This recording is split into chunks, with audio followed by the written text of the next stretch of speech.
La vie est trop courte, commençons par le dessert. Si pour vous la pâtisserie est un mystère, vous êtes au bon endroit. Bienvenue dans l'envers du dessert. Je suis Clémence Méran-Freinet, globe-trotteuse gourmande qui a fait des études littéraires, puis un CAP pâtisserie à Ferrandi en 2017. Et c'est là que j'ai rencontré Vincent. Et donc moi, c'est Vincent Paulès. Je suis un grand curieux passionné de pâtisserie qui suis passé de la gestion d'entreprise au CAP à Ferrandi avec Clémence. Je suis aussi très bavard, mais ça tombe bien, on est justement là pour discuter. Bonjour à tous. Donc aujourd'hui, on fête... Enfin non, c'était il y a 2 jours. Il y a 2 jours, on a fêté nos 1 an. On est hyper fiers. Finalement, on est des petits bébés du podcast. Mais on a fait un... 1 an. Ouais, 1 an. 1 an à sortir un épisode par semaine. Ouais, c'est ça. Franchement, Rendez-vous 1 compte. an, un épisode par semaine, ça fait beaucoup de travail, sachez-le. D'ailleurs, on va avoir une 50 petite annonce à faire. À la fin. À la fin. Ouais, on le dira à la fin. Ok. Mais là, dans un premier temps, on vous a demandé sur Instagram de nous poser vos questions. On va répondre à vos questions dès maintenant. Et on les découvre, c'est-à-dire que c'est Shai qui travaille avec nous, qui a vu les questions et pas nous. Donc Voilà. ouais, franchement, on espère que vous avez été méga pertinents dans les questions. Sans pression. Sans pression. Bon, on démarre. C'est parti. Vas-y, Shai, on t'écoute. Alors, pour commencer, quel nouveau projet d'émission ou de nouveaux concepts pour la 2e année ?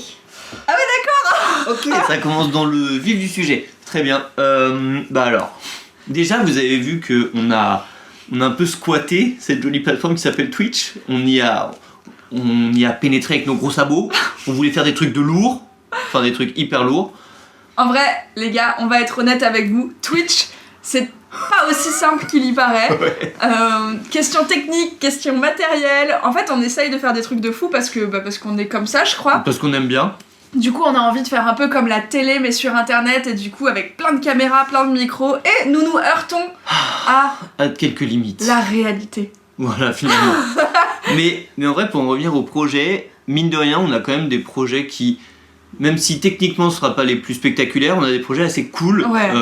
Peut-être qu'on peut l'annoncer, mais Oui, on vas-y, va c'est parti. vous offrir une fois par mois, je pense, dans un premier temps, on fera une petite émission avec des invités assez exceptionnels. Enfin, pour la première, on sait qui seront les invités. Est-ce qu'on peut donner le titre de l'émission ? Allez, vas-y, donne le titre de l'émission parce que je sais que t'en es fier. Ok, alors l'émission va s'appeler Kiss My Assiette. Papa. Vous saviez qu'on aimait les jeux de mots, c'est chez l'envers du dessert. Jean-Michel Blague, Voilà. c'est nous.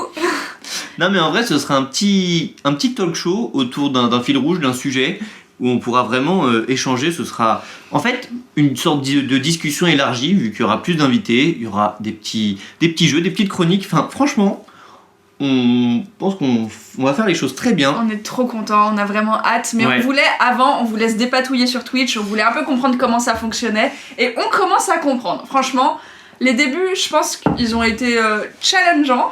Ouais. Mais là, on commence à comprendre et on commence même à s'amuser. Du coup, Et à être trop... Non franchement on commence à être au point. On commence à être bien. et donc bientôt l'émission va pouvoir arriver. Donc ça, c'est quand même un sacré projet, même si Voilà. peut-être que ça en a pas l'air, mais ça nous occupe pas mal. Sinon, on a quoi d'autre ? On va faire un petit voyage dans le sud bientôt. Voilà. Et puis même si là comme ça on les a pas en tête, il y aura d'autres projets pour cette 2e année. Parce qu'il y a C'est toujours sûr. des projets. Mais si, on en a un autre, mais on vous en parlera plus tard, ça Ouais, pour voilà. le coup. En fait, on attend quand même de bien mûrir les choses et de bien les faire avant de vous en Ouais, parler. Mais bon, il y a c'est ça. peut-être d'autres questions. Allez, la suite. Est-ce que vous seriez intéressé pour faire des podcasts en dehors de la région parisienne ? Bah grave. En vrai, on essaye un maximum. On en a fait. Ouais. Mais c'est simplement que on est basé sur Paris, l'un et l'autre. C'est le plus simple, mine de rien. Mais par contre, dès qu'on a l'occasion, là Clémence vous a parlé d'un petit trip dans le sud. Ouais. On va organiser un peu une semaine où On va aller rencontrer des gens, ouais, il faut qu'on cale un peu tous les rendez-vous, c'est ça les petites En organisations. fait, on essaie de grouper ça parce que se déplacer, ça a un coût, c'est du temps, mais oui. Alors nous, à fond, on en a déjà fait, on aimerait en refaire un maximum, On mais veut pas du tout être un podcast c'est, parisien. ouais. Je tiens à le dire. De fait, c'est un peu ce qui se passe parce que c'est le plus simple pour nous et qu'on est tous les deux à Paris, mais telle n'est pas notre ambition. Et d'ailleurs, c'est vraiment important pour nous quand on va rencontrer des producteurs de nous déplacer sur leurs exploitations. Mais ouais, mais donc les producteurs, mais vraiment, on veut aussi rencontrer même les pâtissiers, les journalistes, enfin, tous les invités pour nous, ouais, qu'ils soient partout en France, c'est... Ah oui, et il y a aussi un truc qui fait qu'on est à Paris, c'est qu'on privilégie les enregistrements en présentiel. Parce qu'on aime rencontrer les gens, on trouve que l'énergie est différente, la qualité audio également. C'est important pour comprendre un univers de se déplacer sur place. Et c'est aussi pour ça que c'est pas toujours facile, parce qu'en vrai, si on enregistrait tout en visio, il y aurait Ce aucun serait problème. plus simple, ouais. Mais c'est pas trop comme ça qu'on préfère travailler. C'est ça. Donc oui, et... C'est juste mais que c'est autant pas que le plus simple, possible. mais ouais, vraiment, on fait du mieux qu'on peut. Et donc, en parlant de ça, Charles Lier vous demande quand est-ce qu'on parte ensemble en sourcing. Oh bah alors là, Charles, propose-nous un truc, Vas-y Charles, quand tu veux en vrai. nous on est chaud de ouf. Quand tu veux, Non, quand en on vrai, peut, on c'est est juste grave des chaud. histoires d'agenda, mais Charles, on a fait un épisode avec lui, je crois que c'était il y a Bah, il y a- 3-4 épisodes, pour quand celui-ci va sortir. Non, il y a 2 semaines. Ah oui, oui, tout à fait, quand celui-ci va sortir, ouais. Et il nous parle de son projet qui est The Sourcing Trip, où il se déplace à la rencontre des producteurs. Donc franchement, Charles, on est chaud. On te l'a déjà chaud, ouais. dit, mais Vraiment, on le répète, c'est en live devant toute la France. Donc, c'est dit. Ensuite, on vous demande comment est-ce que vous financez vos interviews. Est-ce que vous avez un travail à côté ou un autre projet? Ah, c'est une très bonne excellente question. parce que, en effet, la visibilité qu'on a, c'est l'envers du dessert, le podcast, donc la chaîne Twitch, etc. Le compte Insta. Le compte Insta, le média, vraiment, on veut que ce soit un média à part entière, qui, on va pas vous mentir, ne nous rapporte pas d'argent actuellement encore. Mais nous prend On un va certain temps. On va prochainement essayer de créer des choses pour les gens qui veulent nous soutenir, nous aider un peu. Mais pour le moment, ça ne nous rémunère pas et ne prend même pas en charge Nos frais. Ouais. Mais Genre à quand on côté de achète ça, des gâteaux, quand on se déplace par exemple. Voilà, parce que quand on se déplace. Mais à côté de ça, du coup, on a lancé une boîte de prod, notamment podcast, on fait aussi de la vidéo, etc. Et c'est ça qui nous rémunère, qui prend les charges, etc. Donc on a créé une société en octobre, et la promesse en fait c'est qu'on aide les acteurs, mais quels qu'ils soient, pas forcément du milieu de la food, à étendre leur notoriété, on leur fait leur promotion, et ça peut passer par différents contenus, que ce soit un podcast d'entreprise, ou bien même on peut proposer du contenu audiovisuel, des vidéos, on travaille avec un photographe. Donc voilà, et ça c'est vrai qu'on n'en parle pas du tout. Non, on n'en parle pas parce que c'est vraiment une autre activité, mais c'est ce qui nous rapporte aujourd'hui le plus. Ouais. Mais voilà, mais si vous voulez nous soutenir, sachez que bientôt vous en aurez la possibilité. Voilà. Ensuite, est-ce que vous auriez des recommandations des meilleurs tea time sur Paris? Ah, ça c'est une bonne question. Oh, vous savez quoi? Surtout que c'est un peu d'actu vu que ça normalement, bientôt tout rouvre. Ça fait plaisir. Les meilleurs tea time. Je laisse Vincent répondre en premier parce que Vincent c'est vraiment... Quoique ça va peut-être être difficile du coup. En fait, ce qui s'est passé, c'est qu'il y a eu beaucoup de changements dans les palaces, j'allais dire récemment, mais pas si récemment, mais sauf que depuis ces changements, il y a eu le Covid. C'est quoi? Le Covid Je t'en parlerai, c'est un petit truc, rien de bien méchant. Mais... et du coup, c'est vrai que disons que les tea time que j'ai testés, c'était souvent avec les anciens chefs. Ou qu'on a testé, c'était avec les anciens chefs. En gros, Vincent va vous répondre à situation moins 2 ans. Voilà, c'est ça. Donc, il y a 2 ans, les tea time qu'on aimait bien. Ouais, parce que par exemple, je citerais vraiment le Georges V, qui est un super tea time, mais pareil, quand on l'a testé ensemble, pour le coup, celui-là, c'était Maxime Frédéric. Aujourd'hui, c'est Michael Bertocchetti, même si je pense que le tea time doit être fou malade aussi avec Michael Bertocchetti. Mais c'est pas celui qu'on a testé. Mais ouais, on avait aussi à l'époque, on avait fait le Prince de Galles avec Nicolas Pacello, mais il a bougé entre temps. Toi, ton préféré, c'est... Alors, mon préféré, c'était le Royal Monceau, mais là, plutôt au niveau du brunch, j'avoue. Moi, je suis un gros fan de brunch. Ouais, parce que les brunchs, c'est pas mal aussi dans la série. On parle beaucoup des tea time, mais les brunchs, c'est à tester. Donc, en gros, il faudrait que... Vous savez quoi? On va tout donner pour pouvoir vous faire aussi un bilan des tea time d'ici 2 mois quand ça rouvre. Voilà. Mais on sera là. On fera au mieux. Ensuite, pour une question en direct, pour changer, Jules Chamallow du coup demande une recommandation sur le meilleur flan de Paris. Alors, Jules, déjà merci d'être là, t'es toujours là, ça fait trop plaisir. Là, ça fait trop plaisir. Déjà, Jus, sache que j'ai vu ta collab avec des strips Rami. Je veux goûter ce flan. Ouais. Comment on fait? Il est où? On le trouve où? Moi, je veux le goûter. Ce flan au sésame noir qui a l'air incroyable. Ah ouais, c'est vrai, il était trop beau. Ouais. Moi, j'ai aussi envie de goûter celui de Nicolas Paciello, mais ça répond pas à la question, parce que ça répond pas. la réponse est... Alors, recommandations, on peut en donner plusieurs. Non? C'était avec ou sans S? Shy. Bon, vous le On fait savez, ce qu'on on veut, vous en a déjà un peu parlé. Moi, mon petit coup de cœur, mon petit chouchou, c'est la goutte d'or. Yann J'ai Mengui. cru qu'il hésitait. Mais, comme je crois que je l'ai dit dans un épisode, je sais plus. Non, Oui. j'en ai parlé avec quelqu'un. Bah, c'était pour notre premier live. On est là pour être honnête. On en parlait avec Tess. Tess. Même si c'était un live cookie, on a parlé de flan. Et j'avais été un petit peu déçu la dernière fois que je l'ai mangé parce que par rapport à avant, la quantité de vanille a été réduite. Et du coup, j'avoue qu'il est un peu moins bon. Mais la texture, et c'est pour moi c'est le point fort de ce flan, reste incroyable. Et en Ça, parallèle, un flan où il y a beaucoup de vanille. Ouais, c'est celui de Quentin le Chat, mais il est plus dispo maintenant, c'est la tarte vanille qui est disponible au Royal Monceau. Mais dès que ça va rouvrir, je pense qu'il sera disponible au Tea Time ou quelque chose comme ça. Non, sinon il y a d'autres flans que j'aime beaucoup. Bah, il y a un flan que François Blanc nous a fait découvrir de chez Glacier 1000. J'ai plus le nom de cette boutique. On va vous faire une déguste flan bientôt. Ouais, voilà, c'est annoncé, mais globalement, il y aura nos petites adresses coup de cœur. Et du coup, Momo réagit en vous disant « Faut goûter le flan de Martha, il ne paie pas de mine, mais j'adore. » Martha, c'est le nom c'est de la le- boutique, Martha? On va prendre une autre question, mais si on peut avoir les infos, on goûte direct. Grave. Ensuite, si vous deviez choisir un seul dessert, lequel ce serait? Moi je sais. Alors, juste petite question, je sais pas, la personne pourra pas répondre, mais dessert, on parle de dessert en restaurant ou dessert pâtisserie de Pâtisserie sucrerie? boutique, viens on dit pâtisserie. Pâtisserie boutique Allez. et dessert à l'assiette? Ouais, mais dessert à l'assiette. Bon, pâtisserie boutique, vas-y. Mais moi je vais pas donner une boutique en particulier, je donne une catégorie de dessert. Genre comme je pourrais dire Paris-Brest par exemple. Ah, ok. Moi je vais faire ça. Vas-y. Et du vas-y. coup, fraisier. Le problème c'est que c'est pas dispo toute l'année. Moi c'était facile, c'est une réponse rapide. Et toi alors? Ben moi j'ai dû. Alors là, il y a beaucoup de gens sûrement qui vont s'attendre à ce que je dise le flan, Évidemment. mais pas du tout.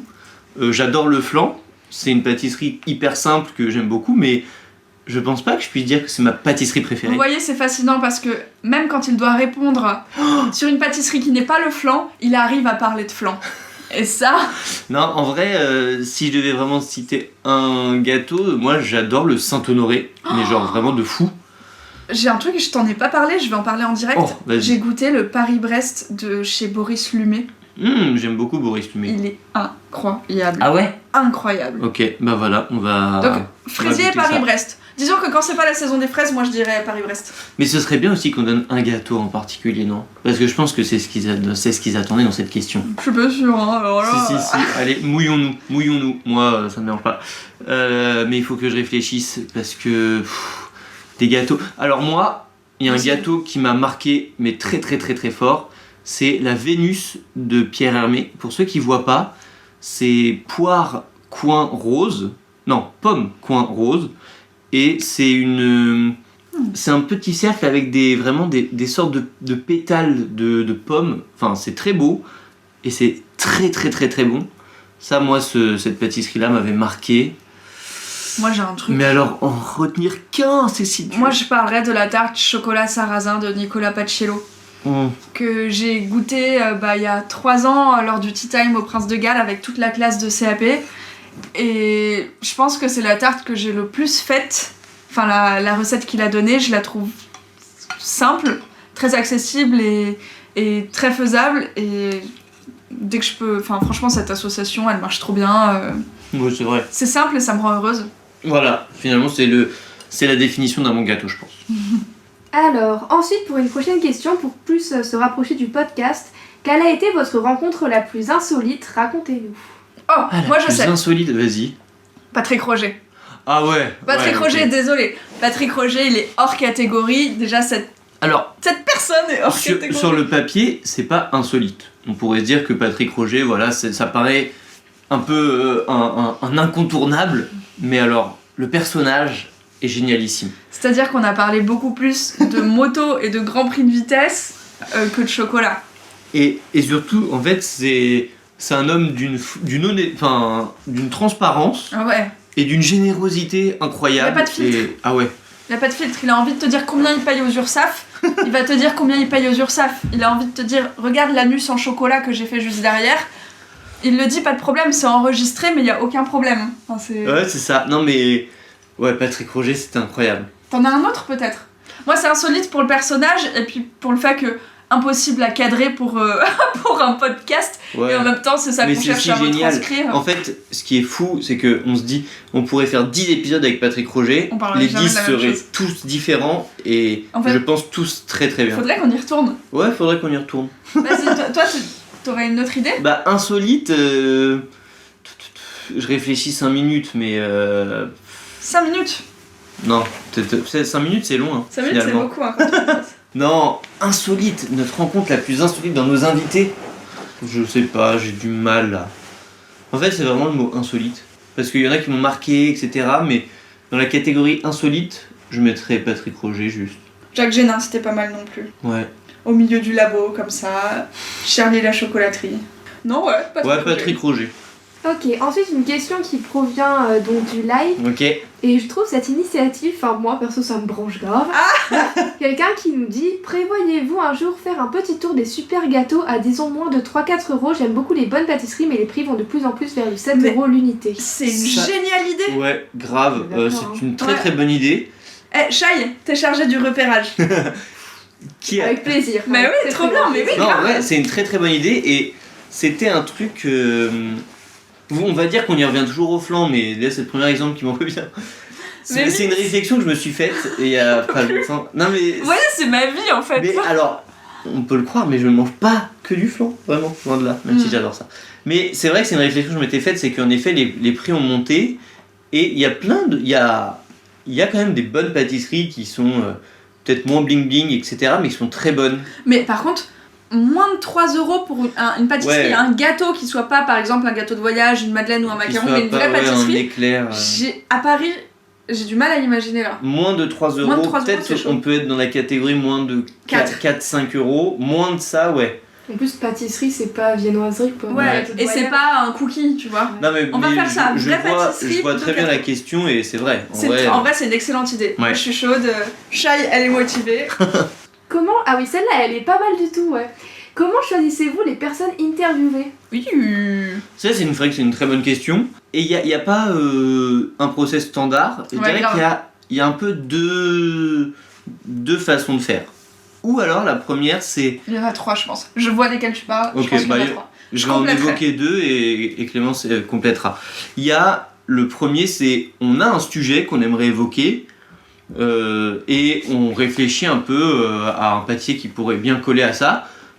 Par exemple, la semaine dernière, et par rapport à ce live, c'est-à-dire dans une semaine, vous aurez l'épisode avec Tara, qui est la fondatrice de Maison Plume. Et du coup, là, on avait envie de parler un peu de toutes ces évolutions qui sont autour du gluten. Enfin bref, on C'est avait de la un sujet en pâtisserie tête. sans sucre et sans gluten. Voilà. On s'est dit, on veut traiter de ce sujet. Voilà, qui pourrait être à même de bien correspondre à ça. Ou alors, il y a l'autre cas de figure qui est, on a une personne, un pâtissier ou quelqu'un qu'on aimerait énormément faire parler, parce que je pense qu'il y a des choses à dire. Et là, on va réfléchir, ou nous, ou avec l'invité, à un sujet, à un fil rouge, mais au final, vu que c'est une discussion, ça part forcément sur d'autres choses, mais... voilà. Parce qu'en fait, l'idée à la base de l'envers du dessert, c'était quand même... On trouve que parfois les pâtissiers manquent d'une plateforme où s'exprimer selon le sujet qui leur tient à cœur et pas forcément le sujet qui leur est tout le temps associé. Donc l'idée c'était aussi de leur dire, en fait, voilà, vous avez cet espace, c'est notre micro, on vous offre cet endroit. Et par exemple, c'est comme ça qu'il y a des gens qui nous ont dit, Tristan Rousselot par exemple, quand on l'a contacté, il nous a dit, mais moi je veux absolument parler de la viennoiserie fait maison. Et C'est ça. c'est pas du tout ce à quoi spontanément on aurait pensé pour lui. Et donc en fait on leur demande de... Enfin souvent ils arrivent avec des sujets qu'ils sont contents de pouvoir approfondir. Et le troisième cas dont j'aimerais parler, c'est aussi maintenant des gens qui nous contactent. Oui, il y a ça aussi. Il y a des gens qui nous contactent avec un super projet, comme Charles l'a fait avec The Sourcing Trip. Et on est trop content de les rencontrer. Je sais pas si vous vous souvenez de l'épisode qu'on a fait un peu sur le sexisme en pâtisserie avec Serena Obadia. Et au tout début, elle nous a écrit en disant voilà, merci pour ce que vous faites, et puisque vous choisissez de donner la parole et de montrer un peu l'envers du décor, moi j'aimerais parler du harcèlement que j'ai subi Donc voilà, c'est la 3e catégorie, c'est des gens qui nous contactent, alors on choisit en fait en fonction de ce qui pourrait être intéressant ou non, et on est toujours trop content qu'on pense à nous en fait, enfin qu'on nous donne l'honneur de nous faire confiance en nous donnant une parole quoi. On est toujours ouvert aux gens qui nous contactent, après on discute toujours pour savoir la possibilité, ce qu'on peut faire, etc. Mais oui, c'est vrai qu'il y a ce cas de figure là. Ouais. Oui, et puis parfois on veut pas traiter 2 fois le même sujet, on essaye toujours de voir quel angle prendre. C'est ça. Ensuite, pour revenir sur un sujet un peu plus gâteau, dans le cadre donc, du podcast et des dégustations, savoir c'est quoi la pâtisserie qui vous a le plus marqué. Ah oui, donc là on a... Dans le cadre du podcast, donc ce qu'on a goûté dans le cadre du podcast. Moi je sais. Les dégustations qui ont été faites. Je sais. Vas-y. Alors, marqué dans quel sens? Le truc c'est que marqué ça peut tout et rien dire, mais moi, celle qui m'a le plus touchée en termes d'émotion. Est-ce que c'est la bourdaloue? Oui. Ok. Non mais je suis assez d'accord, mais c'est fou, mais en fait du coup je me rends compte que ça fait 2 fois que je parle de Nicola Paciello. Désolé, mais en vrai, sorry not sorry. C'est à 5 Sens, donc dans la boutique que Nicola Paciello a ouverte avec William Assouline dans le 15e. Il avait fait une revisite d'une tarte bourdaloue à la bergamote. Donc poire, amande, bergamote. Comment vous dire?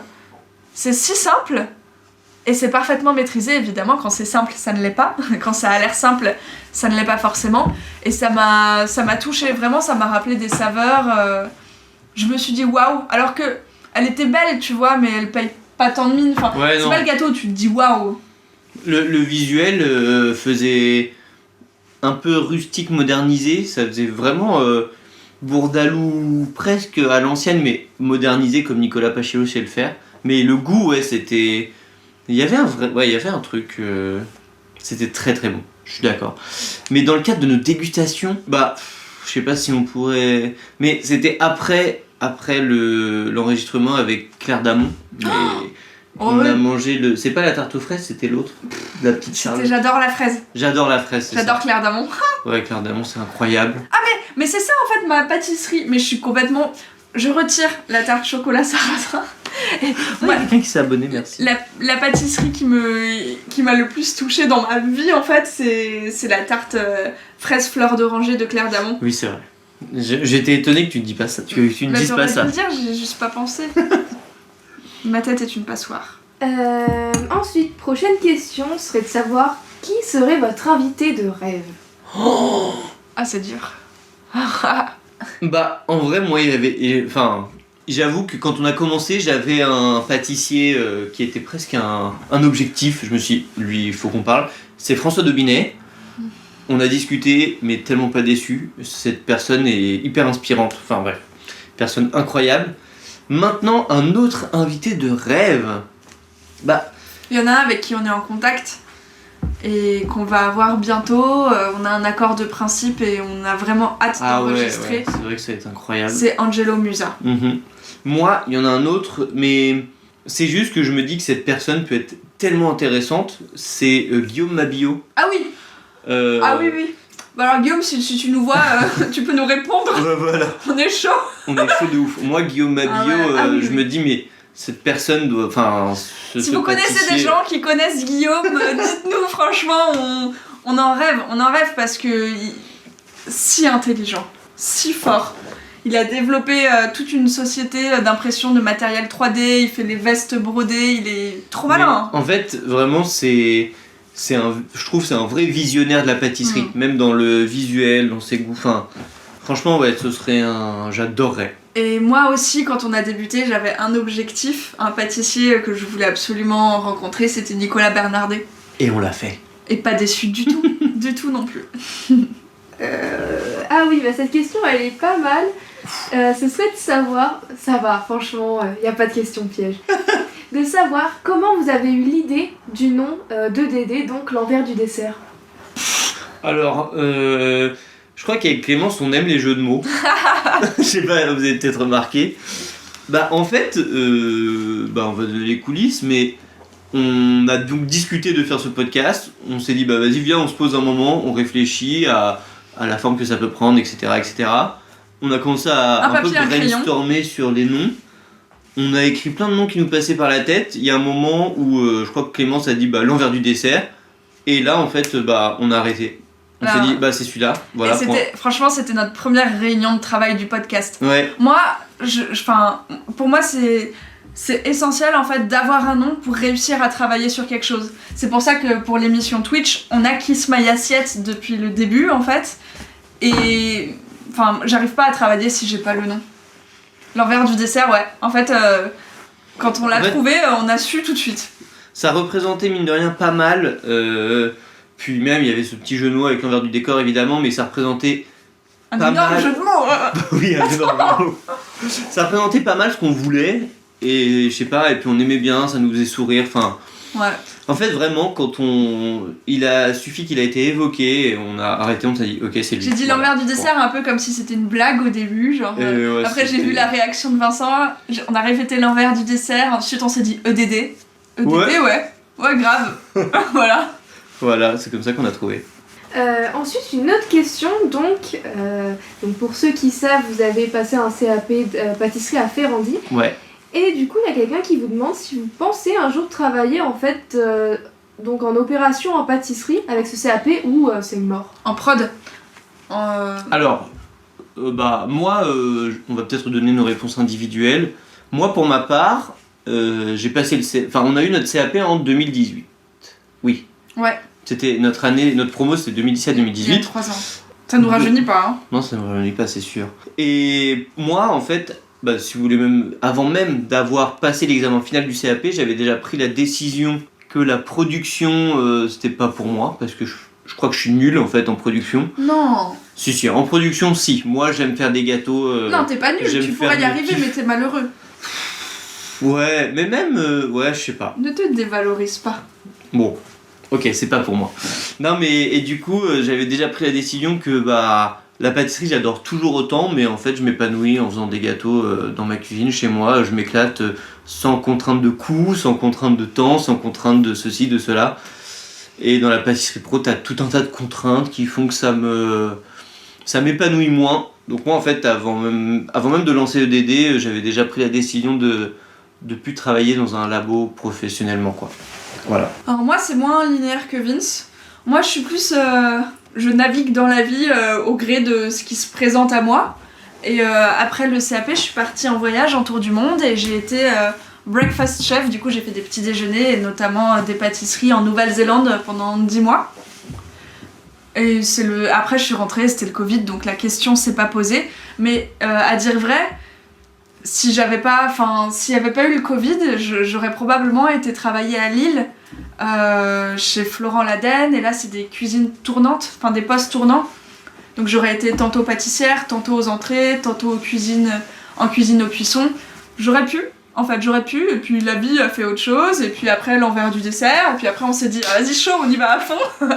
Mais je peux rien dire, je sais pas de quoi la vie est faite. Là concrètement, même dans les 3 prochaines années, je me vois pas travailler en prod, mais c'est déjà beaucoup de vous dire ce qui se passe dans 3 ans. C'est clair. Je suis incapable de dire plus.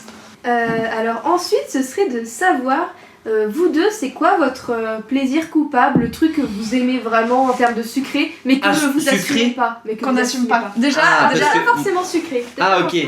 Parce que moi, mon plaisir coupable, je crois pas qu'il soit sucré. Déjà, trop bâtard de nous poser la question que nous, on pose aux gens. En fait, à chaque fois qu'on pose les questions mythes de chef ou alors nos questions rituelles, on se dit, nous, on sait pas en fait. C'est pas ce qu'on répondrait. Ouais, c'est clair. Du coup, là, je me dis, putain, on les met pas dans une position facile, les gens. Moi, je crois que je sais. Ah ouais? Mais j'en ai vraiment... Moi, globalement, mon plaisir coupable, en fait, c'est la malbouffe, mais salée. La malbouffe, mais un kebab un kebab pas dégueulasse.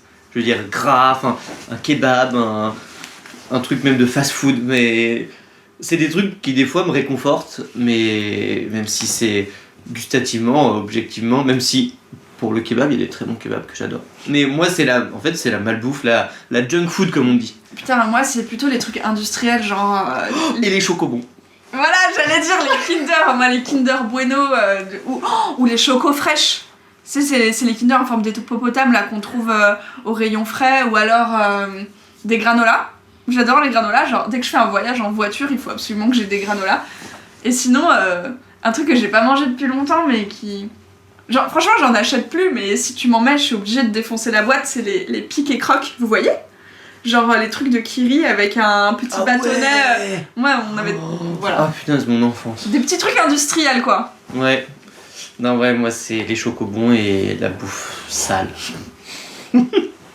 Ensuite, je crois que c'est... C'est tout. Ouais, on a fait le tour des questions. Non, il y en a quand même une dernière. Ah. C'est Paul Rémy. Je l'ai gardé pour la fin sa question. Elle ouvre à de nouvelles perspectives de savoir est-ce que vous souhaitez continuer encore longtemps ? Ah, bah alors ça c'est une bonne question et c'est difficile de répondre parce que j'ai envie de dire oui et non parce que ça dépend de l'évolution que ça prend. Enfin. Franchement, on peut dire que là, on met tout pour essayer d'en vivre. Ouais, en fait, continuer encore longtemps, oui, mais je veux dire si dans 3 ans ça doit s'arrêter, enfin 3 peu importe le nombre d'années, mais si y a un moment où ça s'arrête. Je sais pas si je serais déçu ou quoi, tu vois. En fait, moi je crois que le critère principal, c'est si ça continue à nous amuser. Ouais, globalement c'est ça. Si on continue à y prendre du plaisir. Là, disons que ça fait 1 an et je pense qu'on travaille bien ensemble. Ouais, déjà, ça marche bien. On peut s'en rendre compte là, 1 an après, que... Là, aujourd'hui, on peut dire qu'on a envie de continuer. Ouais. Après, encore longtemps, tout dépend. C'est quoi longtemps en fait. Encore voilà. 10 ans, ouais, c'est dur à dire. Je pense que l'un et l'autre, on n'est pas des personnes qui se projetons trop loin. Non. Donc voilà. Par contre, on est à fond dans ce qu'on fait maintenant. Ouais, c'est ça. Eh ben merci les gars d'avoir posé vos questions. Ben s'il y en a plus, s'il y en a plus sur Twitch non plus. On n'a pas de news sur ce que c'est Martha. Il a pas dit, bon, dommage. Comment il s'appelait le personne qui a mis ce commentaire ? Momour. Bah Momour, si tu n'es peut-être plus là, mais que tu écoutes quand même ce podcast, dis-le nous, écris-nous sur Insta, enfin, ça nous intéresse. Ah, nouvelle question, attendez. Ok. Alors déjà, Juchamalo vous dit, vous déjà, vous nous amusez, alors continuez. Oh merci. Et ensuite, Momour vous dit, comment vous voyez l'avenir sur Twitch ? Ok. Alors déjà, Juchamalo, tu as esquivé la question qu'on t'a posée sur... le flan là, comment on fait ? Le flan sésame noir, comment on fait ? Tu n'esquiveras pas. Comment vous voyez l'avenir sur Twitch ? Bah, en vrai, sur Twitch, on a vraiment des projets, des trucs qu'on a envie de lancer. Franchement, déjà, on a envie de faire des lives avec nos copains pâtissiers. Ouais. En fait, disons que sur Twitch, on s'est dit, on va essayer d'aller plus loin que ce qu'offre le podcast, avec déjà la vidéo, et puis surtout... le podcast, si on était faire un podcast à, je sais pas, on pourrait pas intégrer des chroniques, enfin ce serait plus compliqué. Or là, et l'interaction aussi en direct avec vous, genre là ce qui se passe en ce moment, nous ça nous éclate. Bah ouais. C'est un nouveau terrain de jeu en fait. Donc comment on voit l'avenir sur Twitch ? On veut faire des live recettes, on veut faire cette fameuse émission. Donc qui va s'appeler Kiss My Assiette, où on aura des invités, des chroniques, des petits débats, des sujets. En fait. Vraiment Twitch, on voit ça, l'aspect live c'est qu'on voit vraiment une interaction et c'est vrai que le podcast ça nous offre une interaction mais a posteriori c'est pas pareil. Donc voilà, comment on voit l'avenir sur Twitch ? On a envie de lancer plein de choses, mais on a déjà commencé, il y a des choses où on a constaté que ça marchait, d'autres que ça marchait pas, mais on apprend. Mais on a envie de vraiment proposer des belles choses. Et le rendez-vous du jeudi aussi. Voilà. Ça nous tient à cœur. Ouais, ça nous tient à cœur et puis parfois on va faire du gaming. Avoir quelques petits autres rendez-vous. Voilà. Merci d'être là. Une petite précision pour le flan au sésame noir du Chamallow qui nous dit en fait il faut le refaire, il y a la recette en story à la une. Oh. Mais du coup Chamallow tu peux nous le refaire ? Justement moi j'allais vous dire si on fait un live flan avec lui il n'a qu'à le faire et l'amener. Jus, on a vu que tu faisais des lives maintenant, hein. Ouais. On a vu avec Steph, donc tu peux venir faire un live flan. Non mais même moi j'ai vu les fameuses stories dont il parle, sur les stories on voit ta tête. Ok, donc ce n'est plus une excuse. Maintenant, on va t'inviter. On va faire un live ensemble et tu vas nous faire un flan. Je sais pas. On va la refaire. On verra. Ou on va la refaire. Ah ouais, on peut faire ça. Ça peut être un live. Tu nous coaches, on le fait. Bon merci beaucoup. On n'a plus rien. On a fait le tour. Cool. Ok. Et merci. Déjà, on vous remercie d'avoir écouté ce podcast. Oui. Voilà, vous en savez peut-être un petit peu plus sur nous. On a répondu à toutes vos questions. On verra ce qu'on fait pour les 2 ans. Ouais, et quand même, bah du coup, 1 an plus tard, franchement, vous êtes un certain nombre à nous suivre et ça fait trop plaisir. Merci beaucoup parce que on reçoit des messages de temps en temps, on reçoit aussi, on a des gens qui nous suivent assidûment, qui sont là décontentes des nouveaux trucs, même quand c'est raté, et qui sont là et qui nous encouragent. Enfin, c'est ça aussi qui nous donne envie d'essayer de nouvelles choses. Et puis parfois, on se dit que ce qu'on fait, c'est même un peu utile quand on parle de certains sujets. Donc, si on a envie de continuer et de développer de nouvelles choses, bah... Ouais, on voulait aussi vous remercier parce que tout ça, c'est aussi en partie grâce à vous, ça vous plaît. Et puis, comme ça fait vraiment très youtubeur de dire ça, bah moi, ça me rend heureuse, je me sens un peu comme une influenceuse. Ah oui, il faut qu'on vous dise, du coup, juste le rythme des podcasts à partir de la diffusion de celui-ci va changer. Puisqu'on a de plus en plus de projets et d'envie, on va désormais faire un podcast toutes les 2 semaines. C'est ça. Pour les podcasts audio... c'est un rythme quand même assez intense, un podcast par semaine. Ouais. Du coup là ce sera toujours le mercredi, mais ce sera du coup 2 mercredis par mois. Donc un toutes les 2 semaines en fait finalement. Et ce sera mercredi à 11h. Voilà.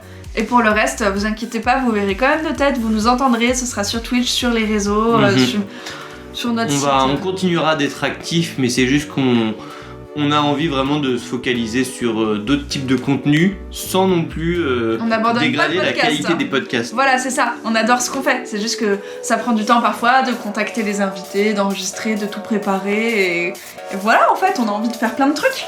C'est ça. Donc pour le podcast, on vous dit bye bye. Et puis du coup, à dans 2 semaines. Salut.